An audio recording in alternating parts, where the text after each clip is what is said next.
Tonight, before you close your eyes, you are going to do the same thing you did last night and the night before that. You are going to wake up. Maybe once, maybe 3 times. And every single time, you are going to drag yourself out of a warm bed, shuffle to the bathroom in the dark, and then spend the next 20 minutes lying there wide awake, staring at the ceiling, wondering why your body will not just let you sleep. You have probably told yourself it is just aging, that this is simply what happens when you get older. But I need to stop you right there, because what I am about to share with you is something that most people, even most doctors, have completely backwards. The problem is not how much water you are drinking. It is when you are drinking it, and how your body is actually processing it at different hours of the day. Stay with me on this because what I am about to tell you changes everything. I am Dr. Christian O'Brien, a board-certified urologist with over 15 years in clinical practice. I specialize in bladder function, kidney health, and the kind of metabolic issues that quietly steal your sleep night after night. I have seen this exact problem in hundreds of patients, and every single one of them was making the same mistake, a mistake that nobody ever corrected them on. I want you to picture a patient I see regularly. She is 63 years old, retired, in reasonably good health. She drinks her water faithfully, carries a bottle everywhere, hits her 8 glasses a day like clockwork. Her cardiologist is happy. Her nephrologist says her kidneys look fine. But she has not slept through the night in 4 years. 4 years of broken sleep. 4 years of fatigue that no amount of coffee can fix. 4 years of her husband quietly moving to the guest room because the disruption was affecting his sleep too. By the time she came to see me, she had already tried limiting fluids after dinner. She had cut out caffeine entirely. She had even tried going to the bathroom twice before bed, a trick she read about online. Nothing worked. And here is the thing. She was doing all of that correctly. She was just missing the one piece of information that actually matters. And that is exactly what we are going to cover today. Let me start by explaining what is actually happening inside your body at night. Because without this foundation, the rest of what I am going to tell you will not make complete sense. Your kidneys are not on a simple on-off switch. They are incredibly sophisticated organs that respond to hormonal signals throughout the day. There is a hormone called ADH, antidiuretic hormone, and its job is to tell your kidneys to hold onto water during the night so your body does not dehydrate while you sleep. Think of ADH like a security guard that locks the water processing plant after hours. When everything is working correctly, this hormone surges in the evening. Your kidneys slow down urine production dramatically, and you sleep through the night without issue. That is how it is supposed to work. That is how it worked when you were 30. But here is what changes as you age. After about 50, ADH production becomes less reliable. The surge that used to happen predictably every evening starts to flatten out. Your kidneys do not get the signal to slow down, so they keep producing urine at a rate that is much closer to your daytime rate than your nighttime rate should be. Researchers at Johns Hopkins published a review showing that in adults over 60, nocturnal urine production increases by as much as 34% compared to younger adults. Not because those adults are drinking more, but because the hormonal signal that was supposed to throttle production is simply not as strong anymore. This condition even has a clinical name. It is called nocturnal polyuria. Poly meaning many, uria meaning urine. Your kidneys are doing too much work while you are trying to sleep. Now here is where most people go wrong. And I mean most people, including many physicians who deal with this casually rather than carefully. They hear too much urine at night, and they immediately say, drink less. Cut off fluids at 6 p.m. Stop drinking water after dinner. And yes, that helps slightly. But it does not actually fix the underlying mechanism. Because the problem is not just volume, it is timing, it is composition, and it is the way your kidneys are handling what you gave them 10 hours earlier. Let that settle in for a moment. What you drank this morning can still be affecting your kidneys at midnight. I want to explain why, because this is the piece that will genuinely change how you think about hydration forever. Your body has what I call a fluid processing lag. When you drink water, it does not immediately become urine. It enters your bloodstream, gets distributed to your cells and tissues, and then the excess is filtered out by your kidneys over the course of several hours. If you drink a large glass of water in the morning, your kidneys process most of it within a few hours. But if your sodium intake during that same morning was high, your body retains more of that fluid in the tissue, in the spaces between your cells, and the kidneys hold off on processing it. Then later in the day, when you move around less and your blood pressure shifts slightly as you lie down, all that retained fluid gets redistributed. It moves from your tissues back into your bloodstream, and your kidneys, doing their job faithfully, start processing it. At 11 p.m., at midnight, at 2 in the morning. Your body is essentially doing its fluid accounting at the worst possible time. A study published in the American Journal of Kidney Diseases followed 321 adults over the age of 55 and found that those who reduced their sodium intake in the morning, specifically before noon, experienced a 21% reduction in nighttime urinary frequency within just 8 weeks. Not by drinking less, not by cutting off fluids, by shifting when their sodium was highest. That is remarkable. It means your breakfast choices are directly influencing your sleep quality. The salty eggs and bacon, the instant oatmeal loaded with sodium, the toast with salted butter. All of that is priming your body to hold and then dump fluid hours later while you are trying to sleep.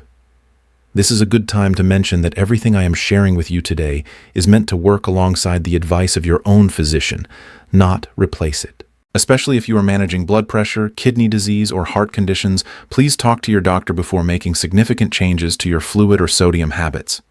The information here is accurate and research-backed, but your individual situation matters enormously. Now, I promised you I would go through this in a way that builds from least important to most important, because the last thing I am going to tell you is the one that will have the biggest immediate impact on your sleep tonight.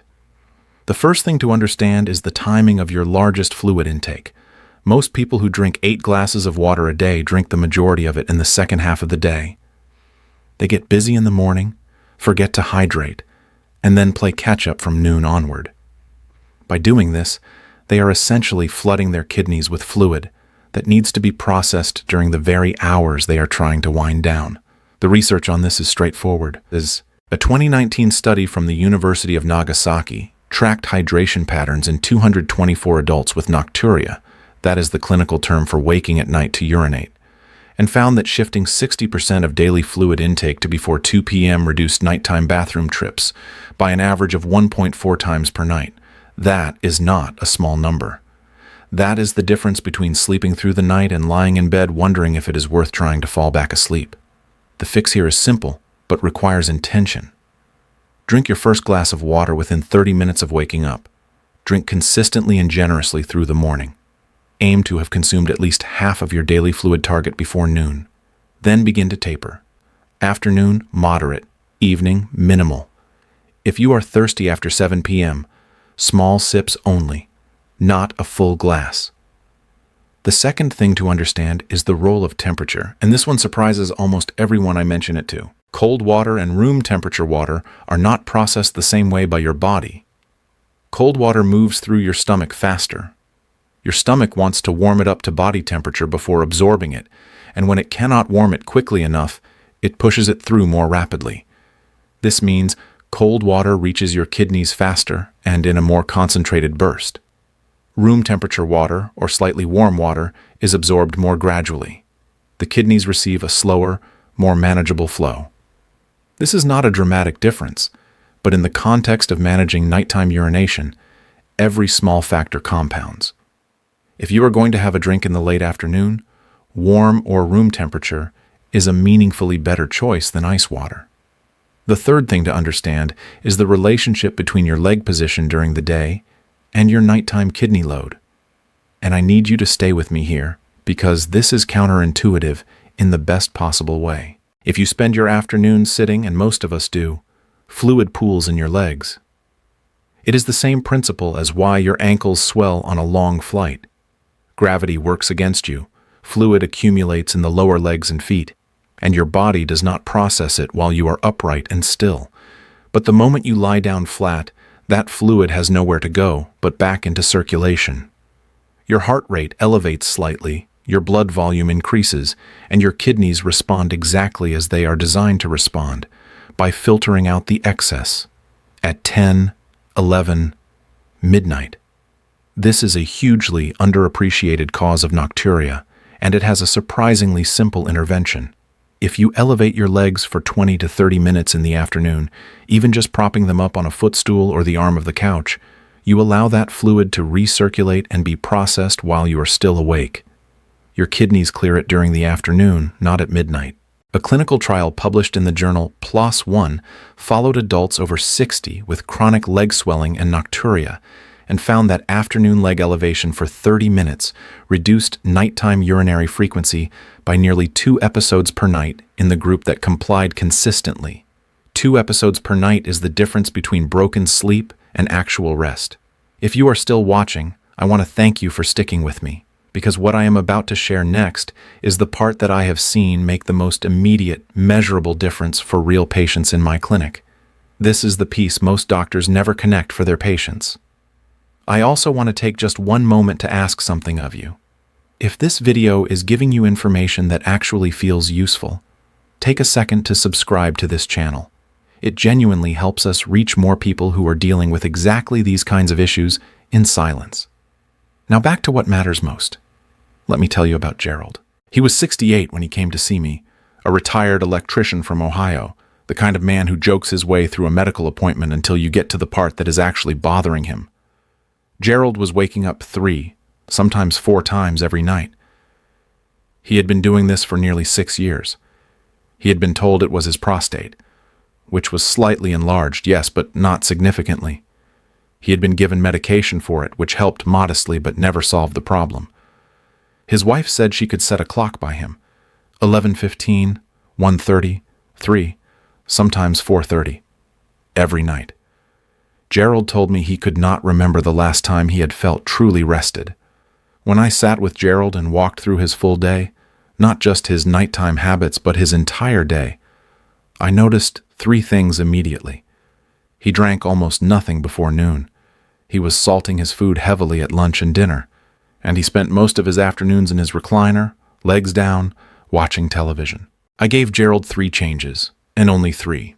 Drink half his water before noon, cut sodium at lunch, and 30 minutes of leg elevation every afternoon around 3 o'clock. That was it.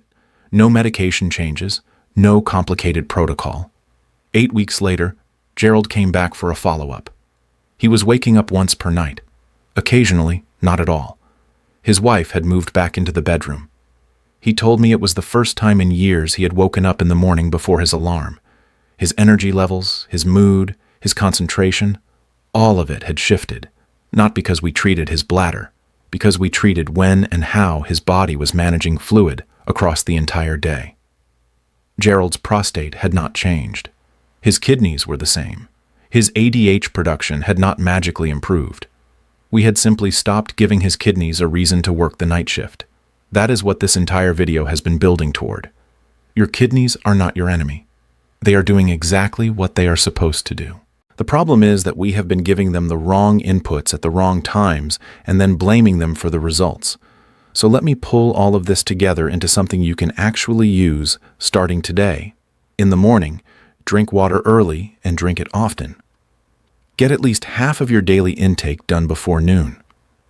If your target is 64 ounces, 32 of those ounces should be gone before you have lunch.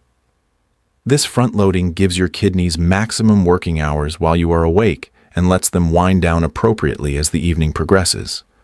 With your breakfast and your lunch, be deliberate about sodium. Processed foods, canned soups, deli meats, salted crackers, pickled anything, all of it is quietly loading your body with sodium that triggers fluid retention. You do not have to become a saint about this, but moving your saltiest eating to the morning and keeping your evenings lighter on sodium will make a measurable difference within a week or 2. In the mid-afternoon, elevate your legs. 30 minutes. You do not need special equipment. The arm of a sofa works perfectly well. Think of it as scheduled maintenance for your circulation. You are letting your body clear its backlog before you try to sleep. After 6 p.m., sip rather than gulp. If you are thirsty, honor that, but small sips of room temperature water, not a full glass. Your body at that point does not need volume. It needs to begin its natural wind-down process. And if you take nothing else from this video, take this. The single biggest change you can make is to stop treating hydration as something you do reactively throughout the day and start treating it as something you do intentionally in the morning. Your kidneys are ready and waiting. Give them the work when they can do it best. What you learned today is genuinely powerful, not because it is complicated, but because it is precise. It respects the way your body actually works, the hormonal rhythms that govern your kidneys, the physics of fluid movement in your tissues, the simple reality that timing is everything. You are not broken. You are not just getting old, and this is not something you simply have to accept. You have more control over this than you have been led to believe, and the changes that will make the biggest difference are well within your reach starting this morning. Now, before you go, I want to ask you to do one thing that has nothing to do with your own health. Think of someone you know, a spouse, a sibling, an old friend, someone you care about who you know is not sleeping well, who jokes about their late-night trips to the bathroom or complains that they wake up exhausted every morning. Share this video with that person. Send it to them, not because of an algorithm or a like count, but because this information could genuinely change how they sleep and how they feel every single day. That is worth the 30 seconds it takes to forward a link. In the next video, we are going to talk about something that is connected to everything we discussed today. Why the timing of your last meal before bed may be damaging your kidneys far more than your water habits ever could. You will not want to miss that one. I am Dr. Christian O'Brien, and I will see you in the next one. Take care of yourself.